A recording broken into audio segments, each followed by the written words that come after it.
Welcome to this week's episode of the Last Night's Game podcast. I'm your host, Amy Butchon Siegfried, and 2025 gave us drama, joy, money conversations, and a few wait, what kind of moments.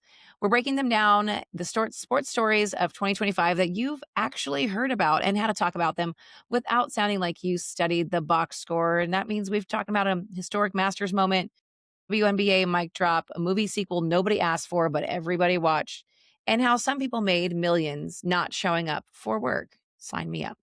Here to talk all about that with me is my co host, my favorite brother, Scott. Scott, welcome to the podcast. Excited to be here to wrap up a wonderful sports year of 2025 with so many memories and even heartbreak for fans and just so many different conversation starters you can have with any person, any fan. Doesn't matter. We have it all here for you to join the sports conversation. We have a lot to cover, so let's dive right into who are you going to cheer for if you don't have anybody else to cheer for as we wrap up 2025? Redemption, history, and just human emotions.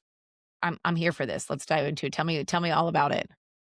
Number one, redemption and human emotions. We've got Rory McIlroy, who has been at the top of the golf world for a very, very long time and finally had a breakthrough win that has been, hovering over him his entire career at the Masters.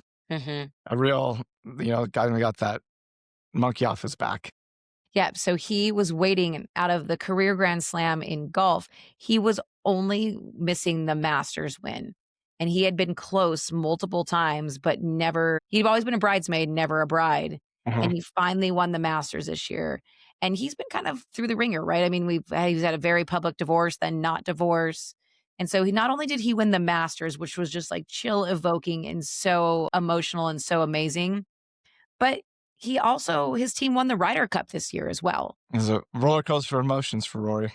And I mean, even he admitted after he won the Masters, he had a tough time coming back and playing in other tournaments just because he kind of it's like, what do we do now? Because he's been so long and it's been on his mind for so long, and that's all the media talked about. Mhm.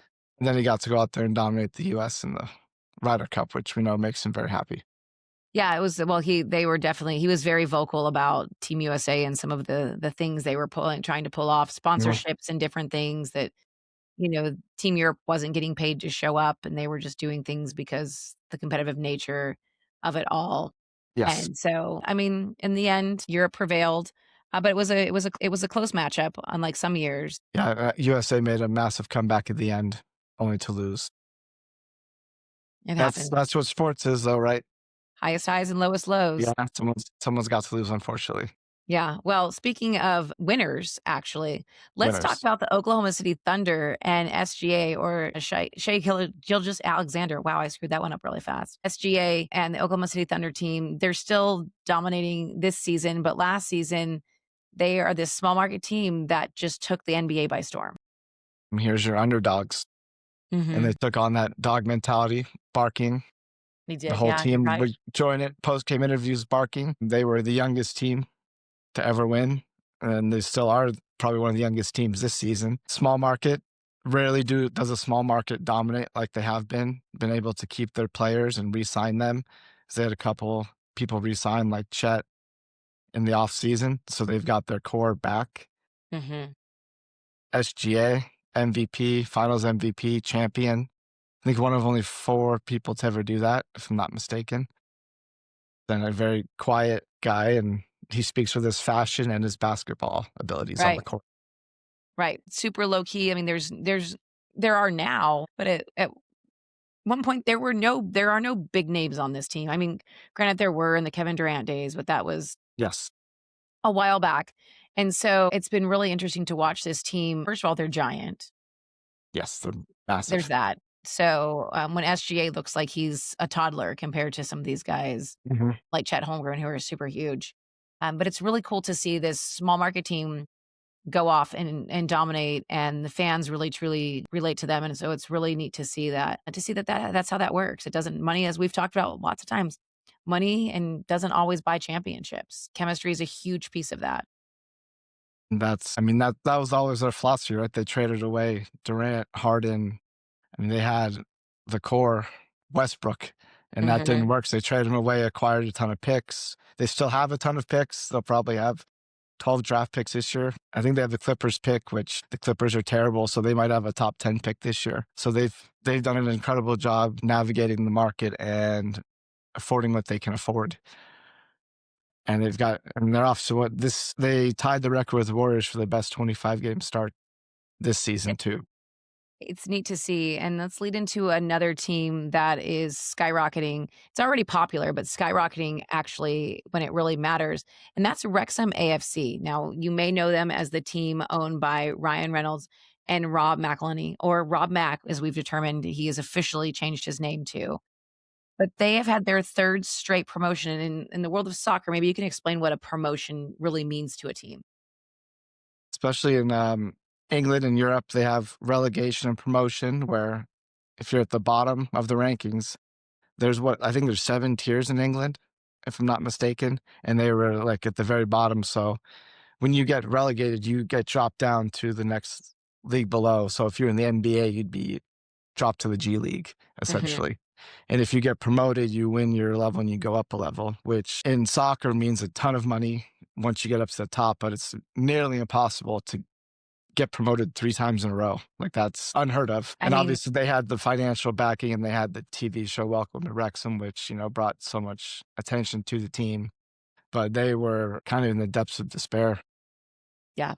I mean, it's if you watch Ted Lasso, if you remember, they had to Yes. win in order to be promoted. I can't remember if it was be promoted or not be relegated, but I think it was be promoted.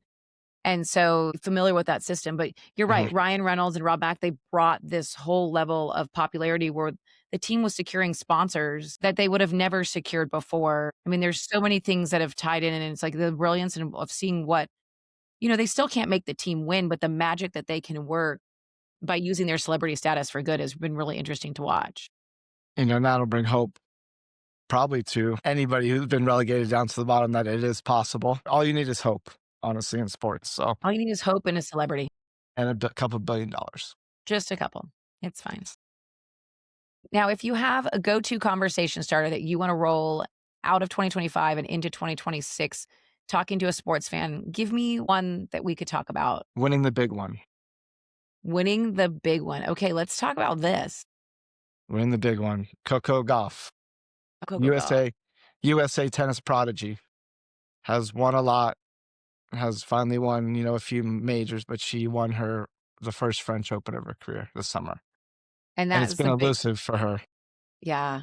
And it's like that was the biggest moment of her career, and she has Yeah. worked so hard. We've been watching her since she was basically a itty bitty teenager, and Yeah. she's Now she's worked all her way grown up up. at what, like 21, 22 years old. Here she is, and it's like it's really cool to see, and everyone knows her. And so it was one of those moments that this was such a moment of respect too, and such a great opportunity for her to take that stage. And it's fun to see this. I'll call it a homegrown talent, for lack of a better word, Yes. really go out there and dominate on the big stage. And it's neat to see because we now have these names. We kind of lost the big names in tennis, right? We lost the Williams sisters. I mean, Venus came back for a little bit, but didn't really, like, move the needle much in Wimbledon. But and then on the men's side, we were, Federer retired, and so you're losing all these big players. Yes.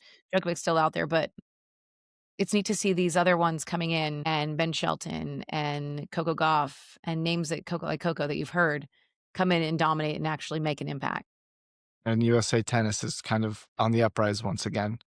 Mhm. Women and men. Men have had a Mhm. tough time, but with 2/3 of the big 3 gone and the 3rd getting a little bit older, it's kinda wide open at this moment. Yeah. I mean, you've Carlos Alcaraz who's out there dominating, but also you've got plenty of room for these young players to come in from Team USA. Now, speaking of sports stories that don't live on a field, let's talk a little bit about the one that lived in the box office. Well, I guess it really wasn't the box office. It was your streaming services. Maybe the sequel that had been rumored forever that we didn't really know if we wanted, but we got anyways. Happy Gilmore 2. Happy Finally Gilmore too. finally got it. And I think interesting that we have college interns, and when this came out, we asked, had any of them seen Happy Gilmore, the original, and none of them had. It was quite stunning to hear this. It was kinda made us feel a little bit old. Yeah. That's how long it's been, but we finally got it. It had cameos galore, and I think it was what we expected.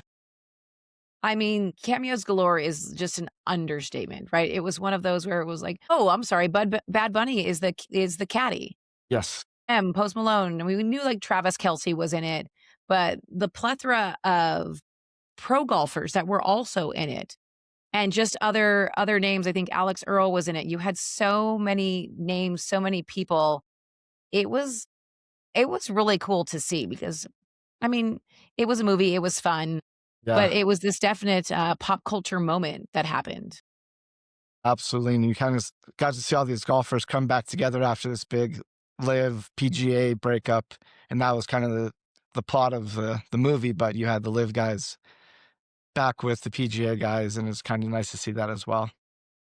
Well, I was trying to find numbers and see, if they don't really release Netflix doesn't really release numbers, No, but it said, like, set viewership records with tens of millions of views, billions of viewing minutes in opening day, even though it got a 65% on Rotten Tomatoes. Well, I wasn't here to watch it because I thought it was gonna be some amazing Oscar-winning award-winning movie. I don't think anyone tuned in for that at all. But I will say, I think Boban probably should win an award for his performance as the caddies or the construction guy's son. Oh, that was good, that was Yeah. good. It's an amazing I like I said, if we watch the first one if you haven't watched it yet, watch the first one, then watch the second one, and then you that way Yes. at least the story's all tied together, but it does help to watch it with a sports pop culture aware person because I was having to tell my husband all the different tie-ins because he didn't know who they were. Yeah. I'm gonna go quickly through as we roll through the end of this podcast. We need to mention that Cristiano Ronaldo, who, will be playing in his probably last World Cup this next year in 2026, became the first billionaire soccer player. But let's dive into this money conversation because if you're gonna fire up a sports fan this week, talk about Pay us what you owe us. pay us what you owe us. Talk to me about this one. We have the WNBA, who's been on a historic rise, unlike anything we've ever seen. And coincidentally, their CBA just happened to run out this year. And they've been negotiating since it ran out October 1st. And the players want more money. Obviously, everyone always wants more money. And we'll see how this goes because they've been very public. We have the president of the Players Association who actually started another league, as you know. So I don't know how Yeah, much she was motivation she has to even play in the WNBA anymore. So yeah. it's She went it's after public contentious. Yeah, she publicly went after Commissioner Kathy Engelbert, I mean, saying, like, basically, "You've failed us, and you're the worst leadership there is." I mean, this was not like a little silent go, and they've been wearing the shirts in their pregame warm-ups that say, "Pay us what you owe us." I mean, they're definitely taking this quiet message that most people would say behind the scenes, and they're putting it out there, and they're saying it out loud. They are. They are. And we'll see who wins. I'm not confident that WNBA will be playing it when it should be on time this year by any Fingers crossed means. it does Fingers because crossed, obviously. Asia Wilson's had a great year and all the great things, Time Magazine Athlete of the Year, obviously the, MVP. I mean, she has so many great Champ things that happen to Aces her, won and the with championship. They could be yeah, maybe the last WNBA champions ever. Who knows? you never know. So let's wrap it up with college football coaches not getting paid to not work was definitely a trend this year in football season. This is the dream we all have. Getting paychecks to not show up. We've we spoke previously. Kurt Signetti kind of turned college football on its head, coming in 2 years and turning Indiana into a powerhouse from nothing. So that kind of opened up college football fans and administrations everywhere that why hold on to a coach who's not being successful? Just pay him his buyout if it's 50 million, like a Brian Kelly or a James Franklin, and get rid of him. Go find somebody else. We don't care. I mean, we could dive into this. This could be its whole entire Yeah. podcast episode. But I mean, we're talking about, yes, like you said, Brian Kelly getting paid $54 million to call it a day. James Franklin from Penn State, 49 million. Billy Napier from Florida, 21 million. This list, when I looked it up, it was ridiculously long. I stopped at 15 million, and there are so many people already in there. So it's incredible. Let's wrap us up with the fact that these are the conversations you're going to hear everywhere. And now you know exactly how to jump in. And that's the sports news you'll want to spill. Enjoy the rest of 2025. Welcome 2026. Woo!